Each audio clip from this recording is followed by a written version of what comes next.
Back again, another edition of Mountaineer Report here, made possible by WVU Sports Now. I am Mike Osti, and I'll be joined again by my co-host here, Luke Blaine, as we will now recap Rich Rodriguez, West Virginia at Big 12 Media Days, and then kind of talk of a rumor mill a little bit. Not much drama going on right now, as we are a couple weeks away from fall camp getting underway, and that new season is really on the horizon.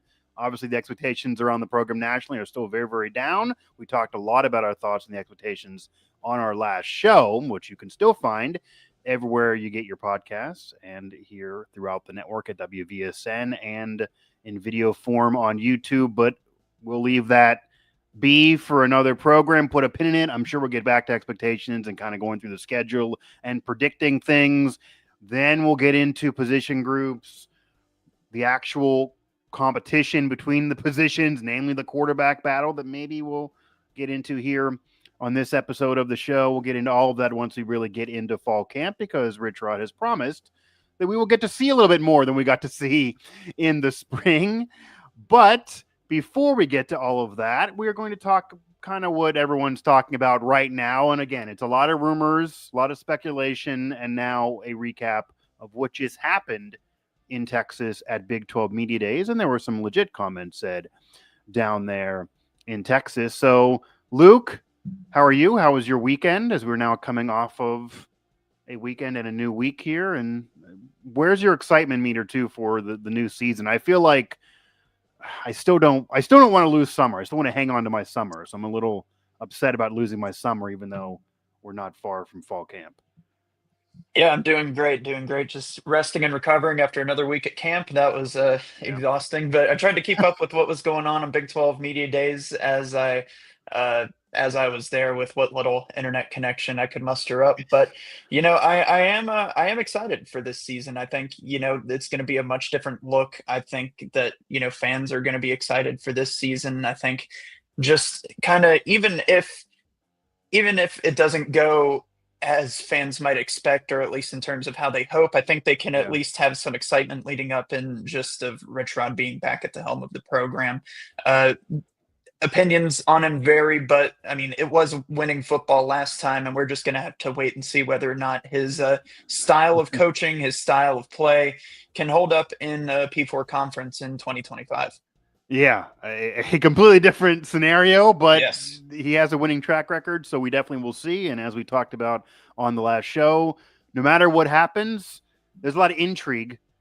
I mean, even the naysayers, that's really the word, because there's intrigue from people that don't like Rich Rod, that are still interested and maybe kind of secretly hope that there's winning, even though they don't like Rich Rod. And then, of course, there's a lot more people now bought into Rich Rod. And I even said this when I appeared on somebody else's show.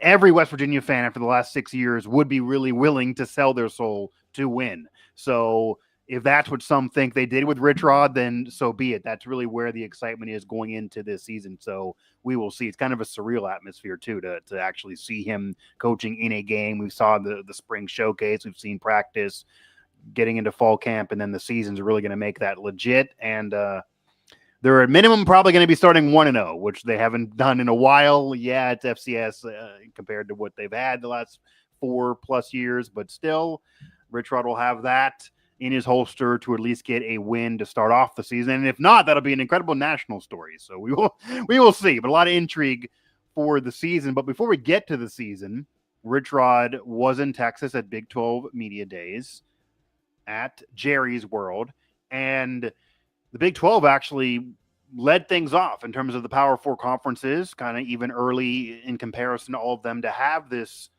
midsummer preseason type event.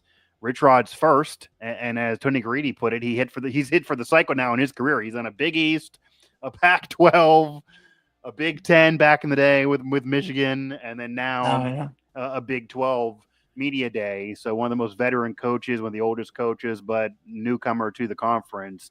He had his press conference. He talked to the media down there. I did write about it a little bit. And of course, he was part of a roundtable. He said a lot. He's never shy. What are your takeaways from Rich Rod at Big 12 Media Days? What he had to say? I mean, one thing that he did talk about that he agreed, actually, ironically, with the first coach to bring this up in Coach Prime about a salary cap being needed. Little weird messenger from the coach who said, "Bring we're going to bring the Louis in his opening session with his new team years ago." So a little weird messenger for it to be Dion bringing this up, but Rich Rod agreed with him there. We'll see what happens. But what are your thoughts on Rich Rod at Media Days? I did think his comments about NIL and rev sharing were really interesting. I mean, he talks about how it's better now than it was a few months ago with some Yeah, recent action that was passed. But he did say, probably going to need some help from DC and the over in the Capitol. And I think that's probably right. There's been situations yeah, where there's had to be a federal force step in and make some changes. And with how complicated it is, and with how it's just kind of been the Wild West in terms of NIL and the transfer portal, there probably will need to be some sort of structure passed down there from levels higher than the NCAA.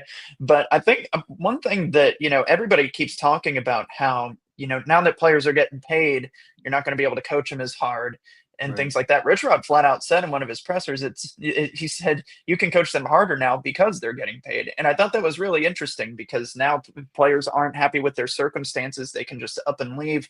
But I think that's a really interesting takeaway for Rich Rod to say, especially now where it feels like athletes have way more autonomy in terms of where they can go Yeah. and how they can play. So it doesn't really seem like he's going to be taking his foot off the gas when it comes to the way he pushes his players.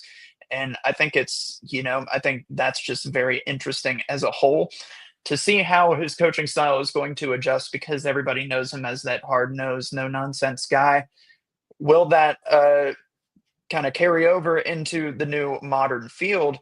I guess he's pretty confident it will be. So I guess we'll just have to see. Yeah, a lot of it is a wait and see with Rich Rod, and he kind of has Yeah. alluded to that before since taking over. That he always brings up the fact that 20 years ago, you tell a player to do something, they would go ahead and do it because of your track record or just because you're their coach and they respect it and they believe you can make them better. And nowadays, with a new generation of players, and he's now 20 years older in his 60s, that they may still do it because they want to be coached, they respect you, and they want to get better, but they're first ask you, well, why? They want to know why that makes them better instead of just blindly doing it. And that's the difference of generation, but he is adjusting to that. And it is interesting to say that you can kind of coach them harder because they're getting paid, because some do believe that maybe, and I've even heard this from coaches across basketball and football in recent years, that they kind of are scared to coach players hard, because I've had a coach, an anonymous coach, I won't say who, randomly say, if you sneeze at a player the wrong way, they're going to leave and ruin your season. So that makes it hard to potentially coach them too hard, but Rich Rod's not scared of that. And it's part of him looking for the hard edge player. It's a phrase, but it is literal, that if he finds a player that's going to turn around and leave because he sneezes at them the wrong way, he doesn't really want that player. So that's part of it. I mean, how carefree can you be with that? Because you got to win. You can't just lose your whole depth because you're trying to be a tough coach.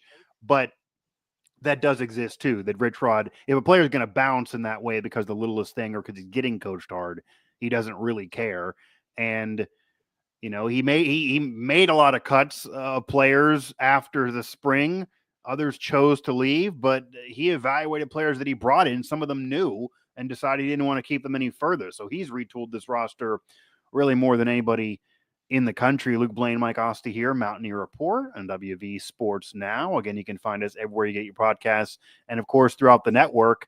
And, one other comment that he made outside of, and we'll get to in a moment, about his comments on the need for a salary cap, and again, off of what Dion and others, even Mike Gundy, talked about in that regard, is that he did put feelers in. He said 5 or 6 years ago, but there's got to be 6 years ago before Brown was hired, about coming back to West Virginia. So he tried to get back there years ago, and in the Shane Lyons regime, completely you're not even a top 5 candidate right now and don't even really bother with it. And then he kind of let that go. And at that point, he wouldn't have been as attractive as a coach, probably. He was dealing with a few assistant runs, Ole Miss as a coordinator, but he hadn't done it yet as a head coach since that 2014 season at Arizona. After that was a bit rough. What do you make of that? Do you think West Virginia should have brought him back 6 years ago? what are your thoughts on that comment by him? Because I could believe that he would have reached out. I definitely believe that he wouldn't have been brought in then. I think the feelings were still, hard to get over at that point, even though it was a different regime than what he dealt with. Shane Lyons is not really Ren Baker and a risk taker. So I don't think Shane Lyons would have done that. I just wouldn't have seen it at that point. I mean, I know they wanted a young up and coming coach then. They didn't want an older coach like Rich Rod would have still been. And they thought they were getting an up and comer and Neil Brown, who had those 10-win years, beat LSU or was competitive with LSU, and then had a great run at Troy. But that obviously didn't work out. But did that jump out at you at all? Because that was interesting that he did make that comment. Well, I think when it comes down to it, even 6 years ago, the game had changed since 2007, Sure. Yeah. and especially given Rich Rod's then recent track record, I can't, and I think Yeah. people still forget about the hot streak that Neil Brown was on coming into WVU. Like Yeah. Neil Brown back in the day, that was such a no-brainer hire that Yeah. everybody was across the state was so excited about. So it's easy to look back at what was I will say underwhelming when it comes to Neil Brown's leadership of the football program, but we Yeah. can't act like they probably didn't make. You can think about it right now and say they made the wrong decision, but if you're in those shoes and you Yeah. don't have vision into 6 years into the future, then it's like that's Yeah. the Yeah. obvious No. Yeah. no-brainer choice. Yeah. A younger coach, a coach that had better, more recent success. I still, I think it's interesting. I mean, obviously, Rich Rod would want to try to come back to WVU, but I think those wounds were probably still a little bit fresh for WVU fans. I mean, it wasn't until very recently that I really heard the reaction to Yeah. Rich Rod start to change around with WVU fans, and in a lot of cases, it still hasn't. So you can't blame him for trying to throw his hat into the ring, but you also can't blame WVU for trying to look elsewhere in that instance. Yeah. And I also think, and whether people want to admit this or not, part of the reason why there's been a calming on Rich Rod and why a lot of people are willing to forgive Rich Rod, and even the people that have hated him over the years are now coming to terms and are fine with Rich Rod, is because of the last 6 years being so bad. I mean, at the time when they hired Neil Brown, I know the end of Dana was not as good as the beginning of Dana, and there were many people souring on Dana, and he did leave, but it was kind of a divorce, and they were going to part ways anyway. I get all of that, but they were ranked in the AP Top 25 in the 2018 season. It was not like the Neil Brown tenure. He did have a 4-win year, but I do believe a lot of people slander the Dana Holgerson tenure if you look at it overall in totality. He won a conference title, he won the Orange Bowl, and he had another 10-win season only 2 years before his exit in 2016. He was averaging 7-8 wins a season, was in bowl games most of the years. He had one real bad year in there, and he did kind of leave the cupboard bare. That's the phrase that was always said in 2019, that he didn't leave anybody there for Brown. But it wasn't nearly this. I mean, West Virginia didn't get in the AP poll one time in these 6 years under Brown. They only got in the coaches poll once, and it was the end of 2023. Not nearly even Dana's tenure. So I think now, because Mountaineer fans are like, okay, this is the worst 6-year stretch since the late 70s. And if you go before that, because the middle 70s was good, if you go before that, you're talking the 30s and 40s. We're sick of this. We just want anybody to come in and win, and they believe Rich Rod can. So no matter what you think about him personally, maybe for some, they just want to win. Whereas back in 2018 or going into 19 in that offseason, that might not have been the mentality yet. It might not have pushed Shane Lyons in that direction. Again, I don't think he would have been a risk taker to even do it and push his chips to the middle of the table like kind of Ren Baker has. And Rich Rod hasn't had, he wouldn't have had the track record at that point. Yes, he would have still had the resume from West Virginia days. Yes, he would have still had some success from Arizona, but it would have been off of a period that wasn't just coming off of winning. And he even said at the end of that answer that he thinks he got the job because he won at Jacksonville State. I mean, without the Jack State tenure, he wouldn't have been as attractive. This shows he can at least do it as a head coach recently, even if not in the Power Four. And when you think about it, I mean, directly off of what he's coming off of, Rich Rod's coming off of Group of Five success, and so was Brown. I mean, to be fair, again, the Brown tenure didn't work, but if you go back to that point, as you're saying, almost unanimous, everybody thought that was a home run hire. It was viewed as that nationally, certainly even locally. Brown was winning at Troy. It's the same type of thing as winning at Jacksonville State. He was very young. He still is very, very young. He was technically kind of like a Mike Leach disciple. He was viewed as an offensive guru then, even though obviously the offense wasn't great under him most of the time in West Virginia. It was not a successful tenure, but if you get your brain into December of 2019, or, it's hard to say, or January or February, when you're thinking that could happen and then you're looking, it's hard to go back in time and say, oh, they should have brought Rich Rod in, when nobody was really talking about that at that point. So that's being disingenuous to reality. At that point, it was viewed as a good hire to bring Brown in. It didn't work, but Rich Rod's here now. So that is the reality of the situation. Luke Blaine, Mike Osta here, Mountaineer Report, recapping Big 12 Media Days before we get into kind of the rumor mill, as we're still here in the dog days of the summer. But what Rich Rod also brought up, and the other coaches brought up, is wanting a salary cap.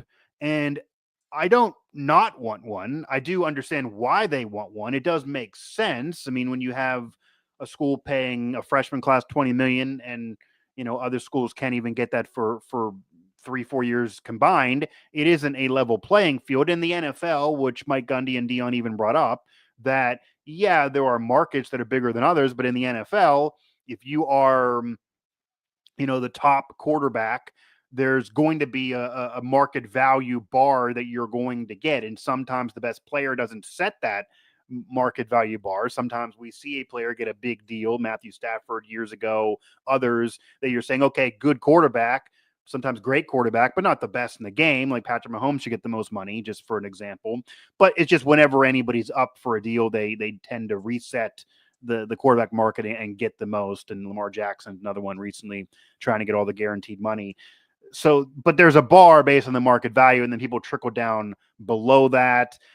There's even the franchise tag, which certainly caps you, and we can debate all day on another show whether that's fair to the players or not.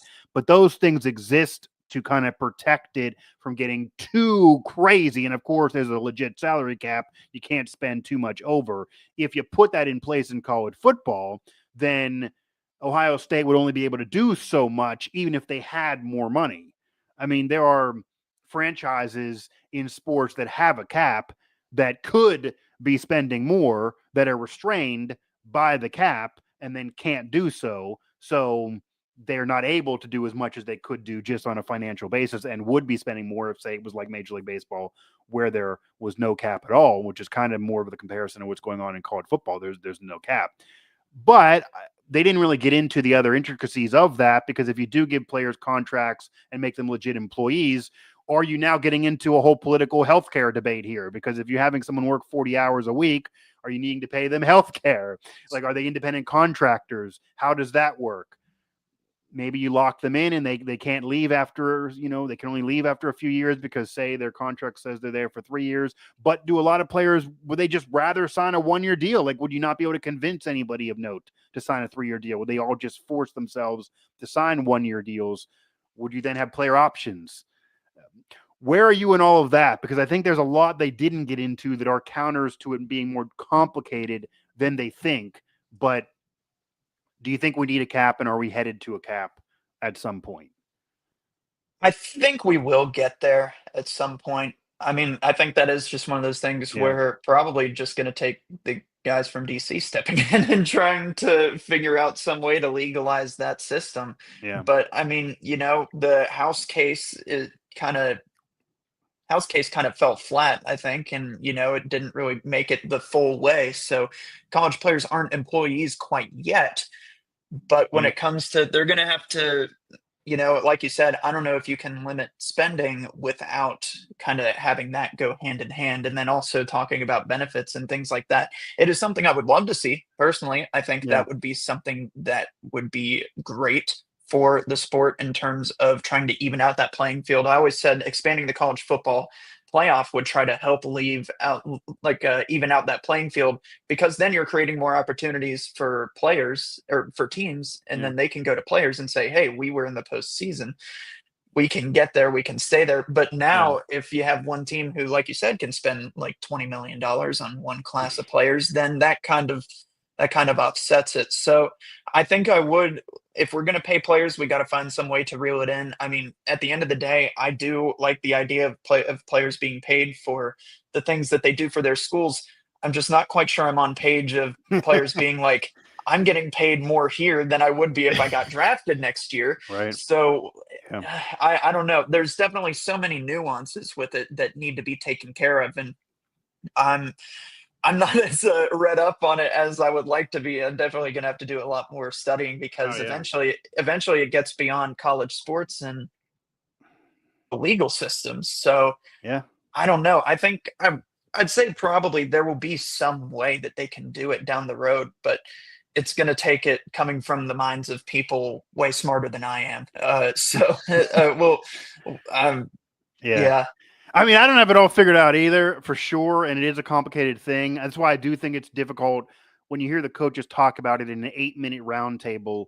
Their opinions are valid and everything they said. I don't disagree with. I kind of do agree with, but they didn't get into. I think there's more complications involved than Rich Rod and others think there are, or really thinking into this. They're just thinking, okay, it's unfair. They're spending all this. We have more now, but we can't go there.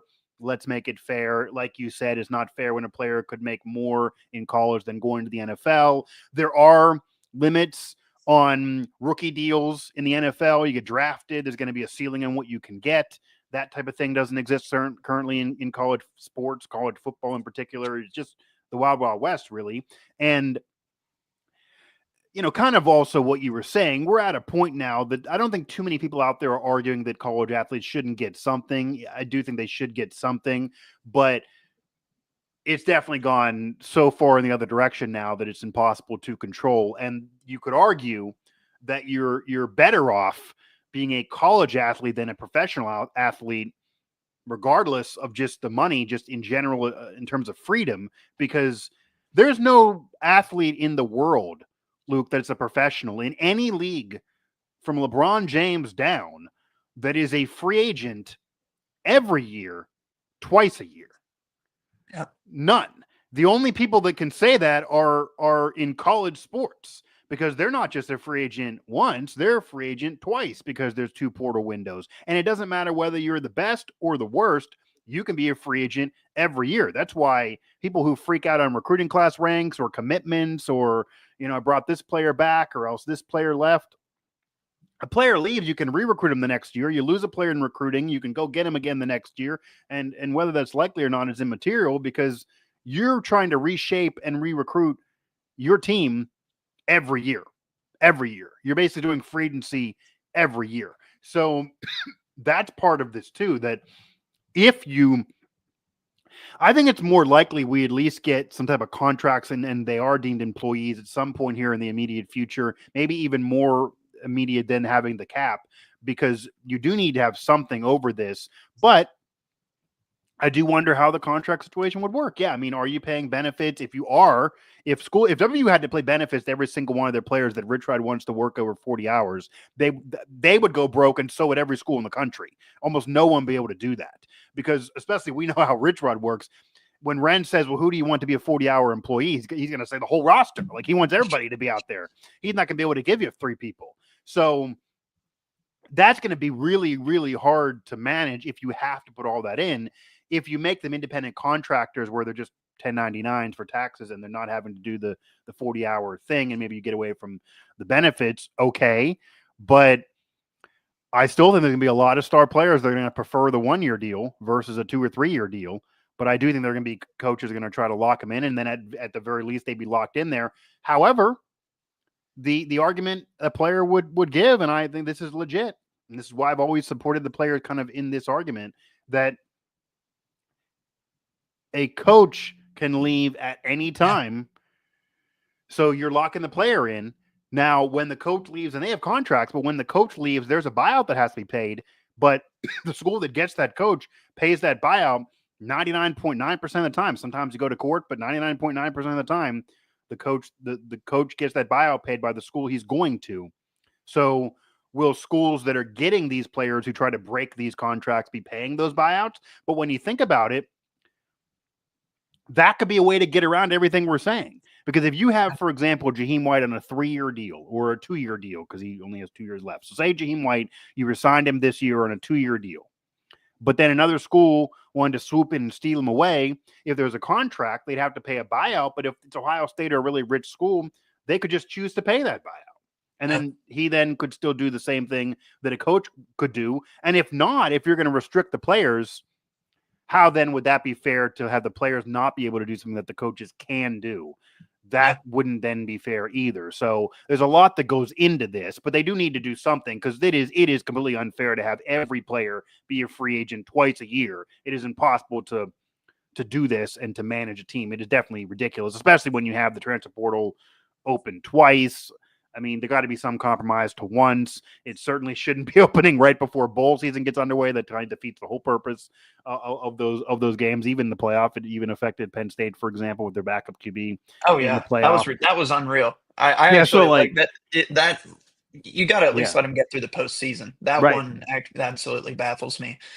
Do it More after than the postseason. Maybe do a window after the postseason, and then if you have to do 2 windows, I don't mind the one after spring ball, because if they lose a position battle, they should be able to get a chance to another school.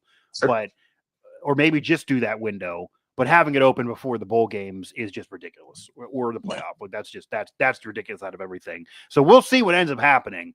But it is interesting that you have very notable coaches now in a Power 4 conference that are really vocalizing this. I do think Dion was a weird messenger, maybe a little hypocritical, but the others who are getting on board with this, it definitely will resonate at some point. They kind of were able to get their opinions out there during Big 12 Media Days. So we'll see where it goes.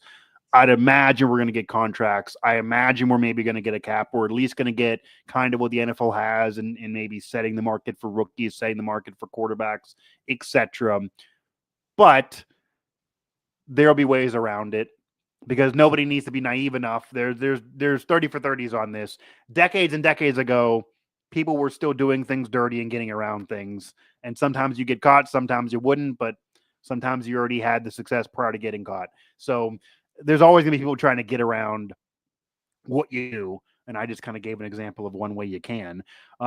What I do want to transition into here after Big 12 Media Days wrapped up is now, again, that rumor mill speculation portion of the season in front of fall camp, and then getting into the new year. And one of the random rumors to kick off this week was Greg McElroy, former Bama quarterback, now in national media, actually covers the Big 12, ironically, and was at Big 12 Media Days, dropped the bomb that he heard from an in-the-know source.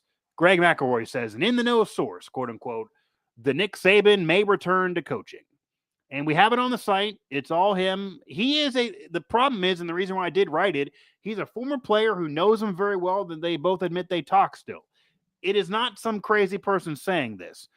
As I put in there, and as even Paul Feinbaum came back at him in that exact same interview, Paul Feinbaum went back at him and said, no way, I don't buy it, gave an answer, gave a reason why. I don't see this happening. But do you think there's any chance that we do see Nick Saban back on the sideline? And if so, what do you think has to occur to get him back there? Would you even feel some type of way from West Virginia if he does? Because Ren Baker said that he kind of broached it to Miss Terry, and she gave him an immediate no before doing his last search that got to Rich Rod. But do you think there's any validity here, or are we just having a random conversation on Monday that Greg McElroy wanted to get some engagement on social media? I don't know. Yeah. It's just like Nick Saban is just one of those guys where you kind of just throw your hands up in the air, and it's just like, I got so exhausted of hearing Saban during the WVU coaching search, because that is just one thing that was never, ever going to happen. Was never going to happen. Yeah. So I think it just comes down to, I guess, what kind of jobs open up, what kind of program does he want to go into? Does he want to have a big salary? What does he want from the NIL value of the school, conference, things like that? Because, it doesn't get better than the SEC, and especially at Alabama in the SEC. So it's like, where would you go? You would have to think that if he were to come back and go anywhere else but Alabama, it would have had to be WVU, just because of the ties he has, and, things like that. Like a close to home program would be the main draw, because he's reached the pinnacle of success in college football already. So that one's just baffling to me. And I guess, they're not really giving us much in terms of his list of demands, but it's just like, he'll be back. And so, I guess you just kind of take that for what it is. And, personally, I don't think I buy it at this moment, but crazier things have happened in the world of college athletics. And Bill Belichick being at UNC, I don't think is still like fully sunk into my brain, but it's just, I Yeah. can't, you know, it would be something. I guess it would just have to depend on what jobs open up in the coming year. I mean, it's, Yeah. Yeah. how if he wants to come to the Big 12, maybe Oklahoma State. I'm really not sure. Gundy is on a very long leash there. I personally thought he'd be Yeah. out after the disaster that was last season. Almost And was, but yeah. Yeah. yeah, yeah, absolutely. But Yeah. it just, I don't know. I mean, truthfully, in order to speculate anything, we need a lot more, I think, than he's going to come back, guys. Like, to me, Yeah. like, uh, Yeah. I, Yeah, the trust me, bro, is where we yeah, are the right trust now. me, We're it's at, just we're at like, trust me, bro. I mean, Grant again, which is why I don't randomly like just throw darts at the wall here, but I don't have a track record of doing that. But if you go to the site and what the reason why I put it up and what was in there, Greg McElroy is not just a random person saying this. So this is somebody that Saban knows, that Saban coached, that does not have a track record of making things up. He doesn't even normally report. He is, there as an analyst. So for him to say this, he had to know obviously when he said it was going to go wild. So if he wasn't really hearing it and it was just trust me, bro, and he put it out there, then he did wrong. But I'm going to give him the benefit of the doubt, Luke, that he did not wake up Monday morning and say to himself, "What can I make up today?" I am oh yeah, going. Yeah, I'm going to give him the benefit of the doubt that he did not make something up and he did hear it from somebody. But as you know, with reporting, he could have heard it from a legit person who then could have misled him.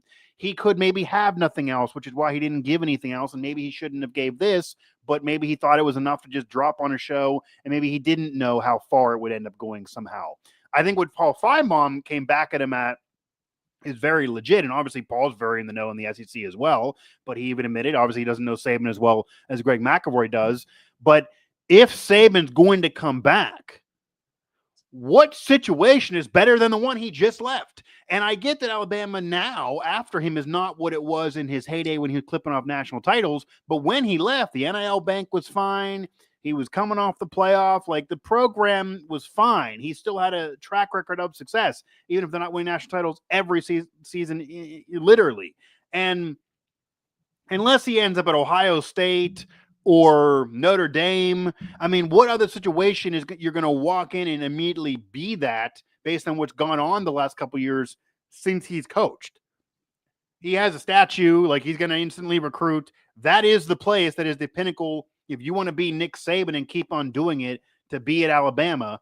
And maybe if they have another year where they only win 8 or 9 games instead of winning 10 plus and go to the playoff, maybe they will fire a coach. And I'm sure they would fire anybody to bring Saban back. But he's 73 years old. He's not 63 years old like Rich Rod. How much longer would he want to do it? If you want to bring him back and he comes back, what are you really telling recruits? And yeah, you're recruiting year to year like we talked about, but it's not like he would be there likely your whole career if you were trying to convince somebody of being with you for 4 years. And honestly, if it's me and if I'm an advisor of Saban, I would advise him against it even if he wants to coach. And it's for this reason and just this reason only, it's legacy. There is no way he can come back and improve his legacy yeah, unless he wins a national championship. right. As we stand now, he has 7 titles, 6 at Alabama. He resurrected Bama because before him, they were not nearly what they are with him. They had a journey where they had to get back to. They weren't what they were under Bear Bryant for a while. Gets credit for all of that. He did win at LSU, so he also has one not just in Alabama. People can't say it was only at Bama. And he did it prior to the playoff. He did it in the playoff. But now with the expanded playoff and NIL, he did it before NIL and the transfer portal and all of this. And he had a little bit of the portal towards the end. He admitted to tampering to try to get Wyatt Milam and Zach Frazier to throw that in. But you could argue it's harder now. It's more of a crapshoot now. You can make the playoff, but then you have to win games in the playoff where before he would just get right in the title game. I mean, if he goes in there and doesn't get in the playoff or gets in the playoff, because I'm sure the committee would like to put him in and then loses and he's non-national champion, people could try to ding his resume and say, well, you did it when you got in immediately, but once you have a playoff, you're not getting in. I don't see how there's a way to improve his legacy that's already a bulletproof resume as is, that everyone views him as the GOAT. How are you going to make that more so? Unless you mentioned Belichick, unless he wants to do the reverse and coach in the NFL, because the McElroy quote is just that he's going to return to coaching. It doesn't say where. So Maybe he wants to try the NFL again. He obviously failed at Miami. That's the only real failure of his coaching career. That would be, I think, not a success for him, but it would be interesting. I could at least see him being intrigued by the challenge more, but it would also be hard. But you could argue it's less stressful in the NFL than coaching major college football right now. So I don't see it happening, but McElroy doesn't just make things up. So we have it out there. But I mean, if Brian Callahan drops the ball again for my Titans this year and he wants to come to Nashville, sure, why not? I would take it. But like just looking at, this is the CBS Sports hot seat rankings. I mean, Kalen DeBoer's third in the hot seat rankings. What if he does just end up going right back to Alabama? That's what I mean. There are Bama fans that want him gone already. Yeah. Yeah. I mean, maybe he does want to try the thrill of a rebuild, take one of those lower level, maybe Dave Aranda's time at Baylor really is up after this season and he wants to go down to Waco or try something like that. But it's just the idea of anybody but Bama is pretty much a far stretch for me. Yeah, I would also think that it's for Saban, it's either, if he does come back, and I don't buy it at all, I would think it's either Bama again, if they would fire DeBoer, which is very much possible, or somewhere else in the SEC. I don't even think I could see him in the Big 12, the ACC, probably not even the Big 10. Maybe the Big 10 has a chance, but most likely somewhere else in the SEC, and maybe a third distant chance as the NFL. I don't see anything else really making sense for him. And maybe he would consider it if Bama would fire the coach and then he would do it as like a short-term deal to save them. I don't know. I don't think it's good for his legacy. I don't think it'd be good for their legacy. I don't think it's necessary to do. I would try to talk him out of it if he even wanted to do it, if I was a part of him. And I also kind of hope that he doesn't do it, just for the fact, while it would be cool to see him coaching again, if West Virginia is not having success and Saban returns and it's not at West Virginia, and you're mentioning some schools that are like lateral moves, like Oklahoma State, Baylor, they kind of are similar programs historically, then you know what West Virginia fans, then they would start hating Saban and getting really mad. Like you basically told Brent Baker, no, he did his search. He brought back Rich Rod. You were a part of the search as a consultant. You stayed the stamp of approval and approved the Rich Rod. And then a year later, you're back and you're not coaching. Like that would, I feel like, then be the final needle at West Virginia fans, because he over the years at all his stops, he never came back to coach as a head coach at West Virginia after all these years. So I just hope we don't have to go down that road and have to hear that from fans, because no, it's never going to, Saban's never going to coach WVU. But unless, especially now, I could see maybe if he retired years earlier and this comment was said a year ago, and then maybe you're in front of the West Virginia job. But I never bought it at the time either. So we will see. But Greg McElroy made, when he speaks, you got to listen at least when it comes to Nick Saban. Where I do want to go again now to segue off of more rumor and speculation, because again, there's not really legit reporting on this either. But this goes to now the current West Virginia team. So there is a Big 12 quarterback, or a former Big 12 quarterback, on the move.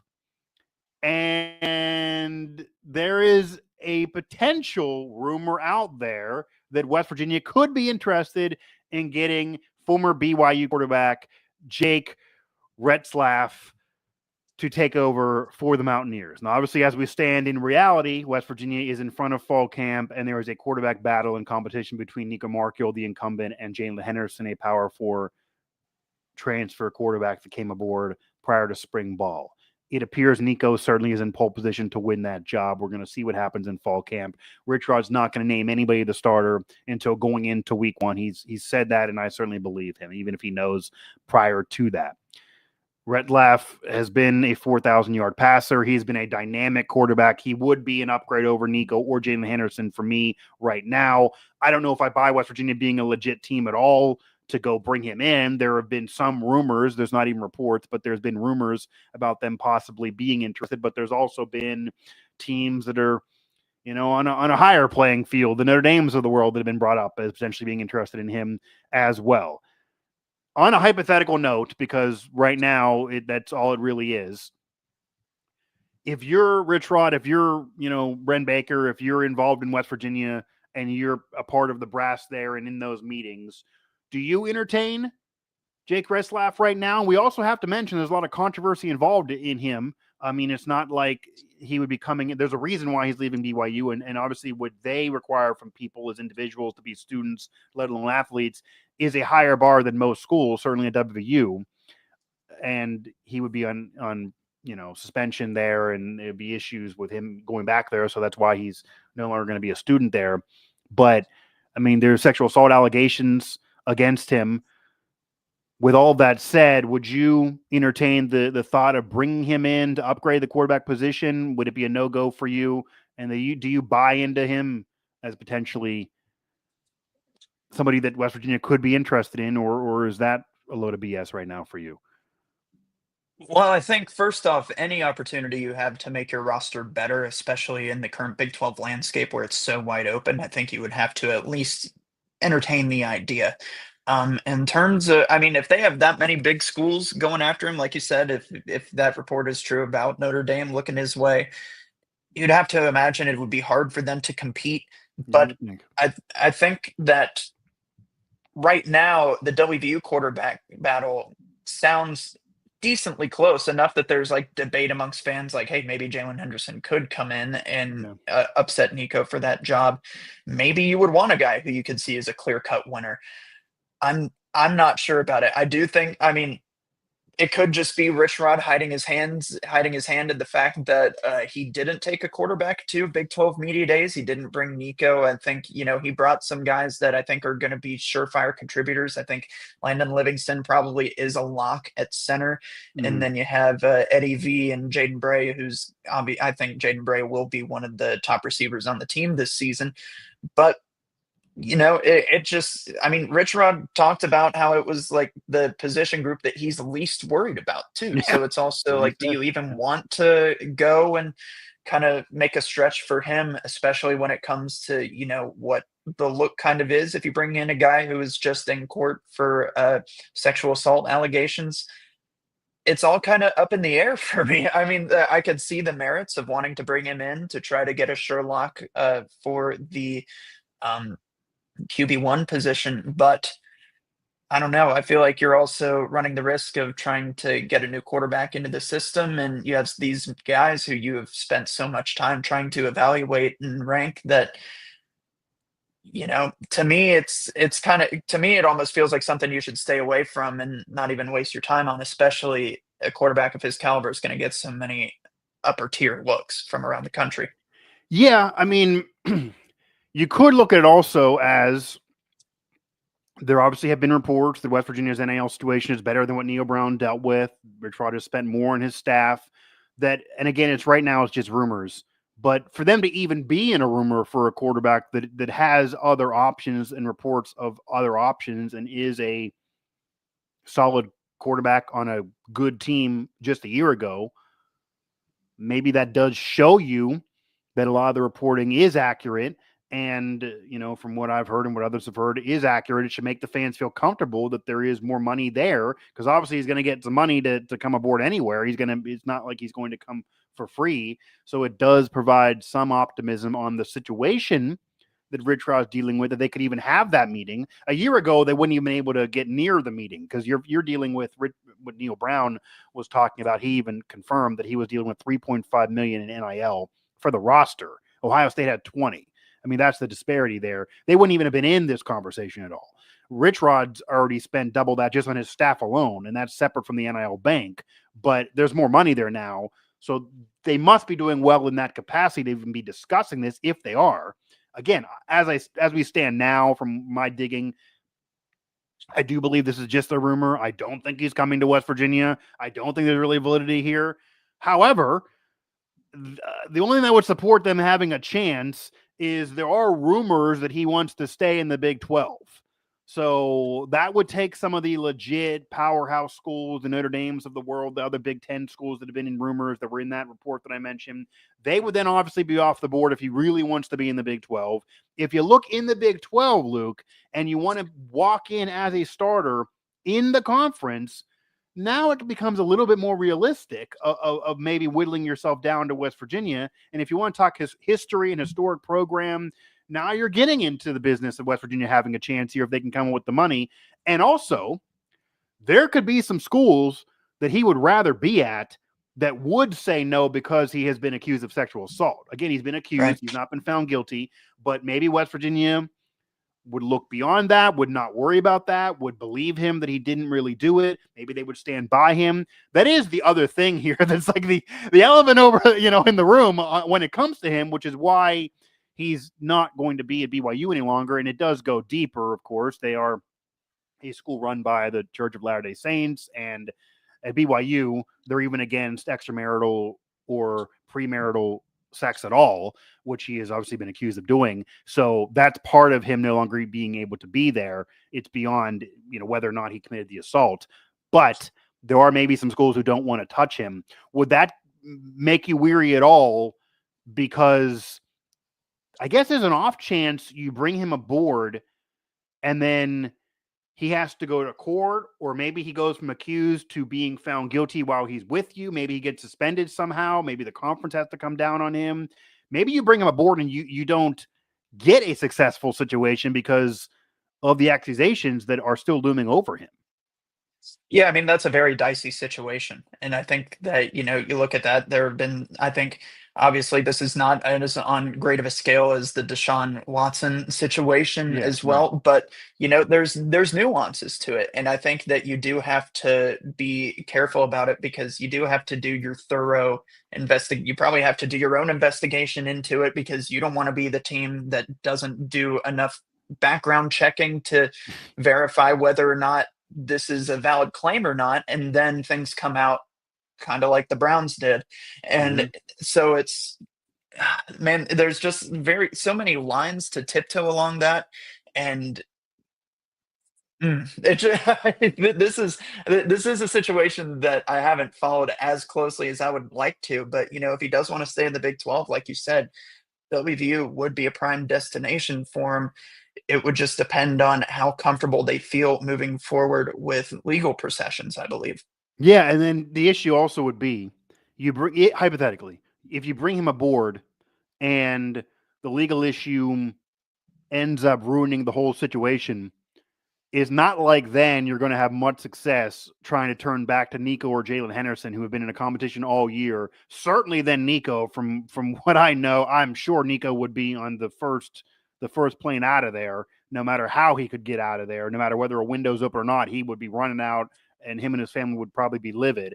Jalen Henderson maybe doesn't have the options because he's coming off an injury, and maybe he would still stick around, but I'm sure he'd get in his feelings a little bit. It would be hard to go into week 4, even if you had won, maybe you're coming off the brawl and you got a victory, but then all of a sudden, Retzlaff is out because of legal proceedings. And all of a sudden, then you go to Nico or Jalen Henderson and say, well, now it's you. I mean, we're all people too. If you're them, I mean, how are you going to really buy in? So I think that's also the issue, that you would really upset the locker room, certainly the quarterback room, by bringing him in. One thing I want to make clear, which is what I put out there on social media, if you're Rich Rod and even knowing how he's going to do this, Rich Rod, for me, does not owe Nico Marchiol anything. He doesn't owe Jalen Henderson anything. He doesn't owe anybody anything.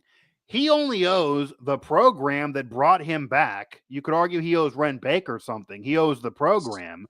And he also owes the fans that he did leave 17 years ago in, not the best of ways, something as well. And he owes the program and the fans the ability to win, and to win as quick as possible and as often as possible and get to the ceiling that they believe they can get to. He owes that to the program and the fans. He owes them winning. He doesn't owe Nico Marchiol or Jalen Henderson anything. If he feels in his heart of hearts that he is better off and has a better chance to win with Jake Retzlaff, with his controversy, more so than Nico Marchiol or Jalen Henderson, based on what he saw in the spring and what he knows right now, and he feels in his mind and tells Ren, I know this could blow up in our face, but these guys aren't good enough, and in order for us to win now, we got to try this with Jake, and we have the money to do so, and he wants to come aboard, hypothetically, then go ahead. Like, I mean, a lot that then will have to be the meeting. I mean, he knows more of an evaluation than I'm sure he's even giving. I mean, I saw the joke out there too that he talked about how he had 2 legit quarterbacks that could get it done months ago, and now he has 5. That doesn't really give you confidence in the 2, you could argue. So he's not going to downgrade the room publicly, but it could very well be that he's not really fully sold into Nico. I don't think he's fast enough. He wasn't really great with West Virginia. He did win all those games, but he wasn't. He didn't really play well. He wasn't a world beater in most of them, besides the Arizona game. And Henderson looked rough in spring ball. He could sit there and tell Ren, "Hey, I know this is a risk, but in order to win right away, we got to do this." I mean, Retzlaff, just off of last season, 2,947 passing yards, 20 touchdowns, minimal turnovers. They were 11-2.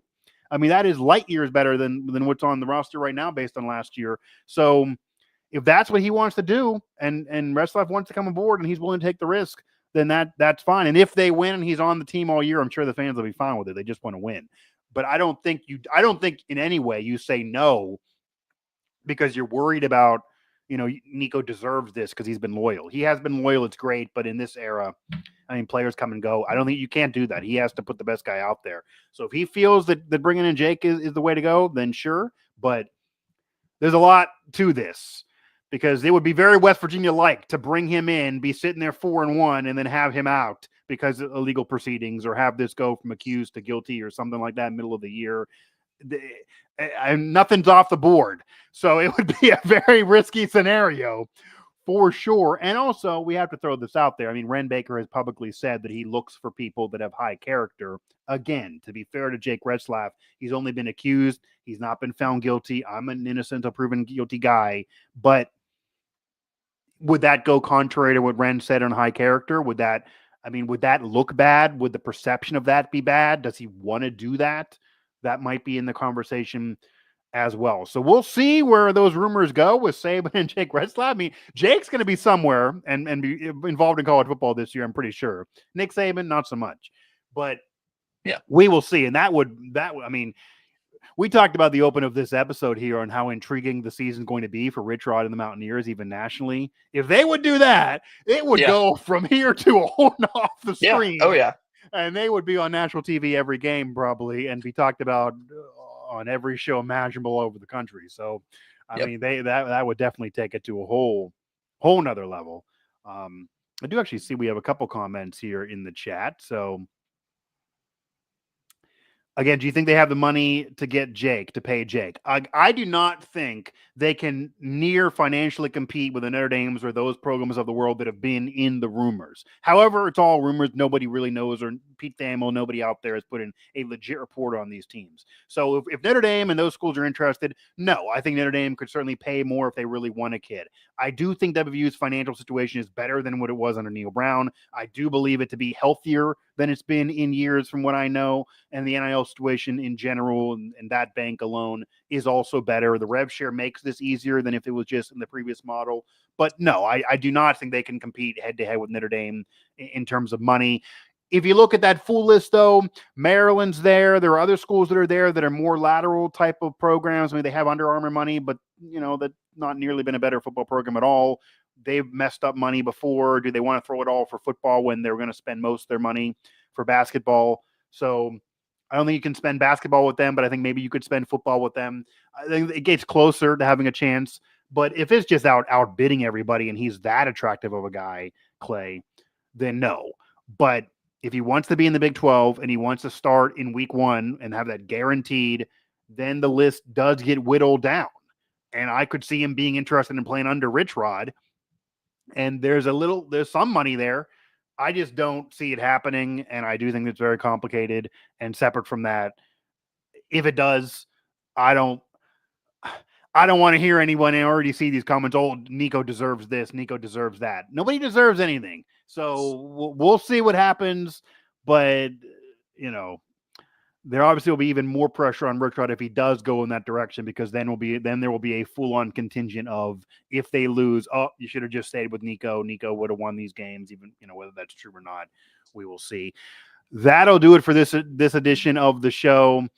It's fun to sometimes talk speculation, even though that's really what it was in most of this program. Here you can find every episode on WV Sports Now and everywhere you get your podcasts, of course, Apple, Spotify, TuneIn, Google Play. You can also see a lot of Mountaineers in Summer League, NBA Summer League, JJ Quinterly, as Luke wrote about, and that story is doing very well. She's having herself a nice little run, including with Paige Becker's back. So she's producing him with Paige back. I think that was the barometer I wanted to see on what she would really do with Paige back in there. And she's still producing. Didn't get a win over Caitlin Clark, but still getting it done. So keep tracking her. I think that's more of a Dallas Wings problem than a Paige Becker. Dallas is not. They're not a good. They're not a good team right now. Although I don't know. You could argue that maybe the future could be okay when you have Paige Becker and JJ Quinterly. If you think JJ's draft value should have been higher for the future, but they're far away. Maybe you could try to quickly turn it around the WNBA. But they were the worst team, and it showed it because numbers to numbers, she was pretty much even with Caitlin Clark, but team wise, no. And that was very evident. When you have a Gumbawale going 0 for 10 from the floor, it's just like that's not. Can't really survive off of that, but it'll be interesting. I mean, they're running JJ as the one, which I thought was really interesting. And I mean, that could just be from a lack of guard depth and injuries, but that's not primarily what she did in college. So I think if you could try to find a true point guard and try to stick her at the 2 and shoot Paige Beckers runs the 1 just fine, I would be, I think that would be a very good situation for JJ, but there's still a lot of that roster to be built, and a lot of it's not even healthy right now. So and a lot of it also could be as Paige Beckers comes back off an injury, it might be easier on her to do this and put the pressure on JJ, who's been there, and she was producing at an historic clip when Paige Beckers was out. So now that she's still able to produce even with Paige back, that's a positive for her. Maybe they could still flip that. You do think that Paige Beckers is more of the one when they're together for the future, but. They're not winning this year, so this arguably is a great scenario for JJ Quinterly, though. Really, it's a blessing in disguise to be drafted there. The pressure's not on her because it's on Paige Becker. If they're not a winning championship contender, that she can kind of just play well, have this kind of almost be a gap year, and then see what happens as she matures her game as a pro. There's not really tons of pressure on her with them not being a winning team. Yeah. That's a positive maybe when you're a draft pick trying to get it done, especially when you were drafted later than maybe you think you were drafted. But I do think, Mark Kelly and others argued this is the time that she's at least proving that maybe her draft stock wasn't where it should have been, that she probably was better than that.